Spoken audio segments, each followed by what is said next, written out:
A country with 16% of its population as millionaires, third least corrupt, most pro-business, lowest tax rate, and one of the highest GDP per capita, richer than Switzerland and the United States. Yes, we're talking about Singapore, a tiny country of only 5 million people, packed into a 721 square kilometers piece of land, which is smaller than New York City. But how did this tiny country become so wealthy? Well, first let's start with a little bit of history. During the 18th century, it was a colony of British Empire, until World War II, where it fell under the rule of Japanese for a short while. After the war, British who did not have the breadth and resources to maintain control of their occupied lands gave more autonomy to Federation of Malaya to form the country Malaysia in 1963. However, infighting between different political parties in a newly formed government led to the independence of Singapore in 1965. Pretty young, huh? The country was very poor after its birth, with struggling lower and middle class people trying to stand on their feet. They had almost zero natural resources and no land to grow farming, ranching, or any form of traditional agriculture for that matter.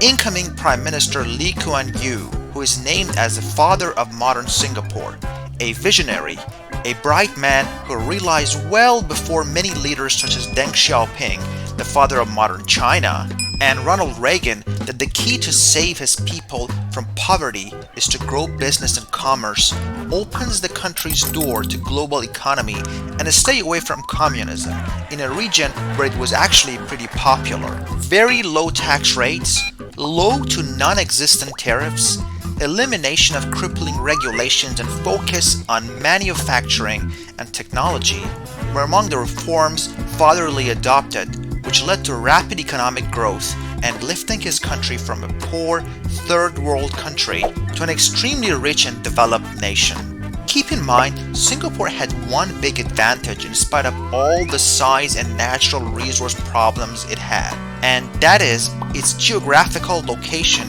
which makes it a strategic port and a gateway of commerce to all highly populated Asian countries. This was Lee's winning ace, which propelled Singapore's growth to new highs as the time passed by. Despite all the wealth Singapore amassed for its now rich citizens, pure capitalism started to show its bad side and made Singaporeans unhappy. Sociologists and economists know that the byproduct of the unleashed capitalism is monstrous greed and wealth gap, the culture of maximum pressure on workforce to win competitions, and rising costs of real estate and commodities, as big corporations would love to enjoy maximum profit over their condos in a tiny piece of land where people have no other option. In addition to that, the culture of competition has influenced societal culture of the people as well, where families try to buy the most expensive things for themselves, to brag and to not fall behind their peers and friends. This has led to more working hours, zero to little work-life balance, and resorting to do the types of jobs they might not have any passion for. Singapore now is facing a decision. Do they need another Father Lee to pull the brake on the corporate and individual greed and find the middle ground between pure capitalism and extreme communism? How long this reform might take, and what impact would it have on all these foreign investors who only care about their deep pockets?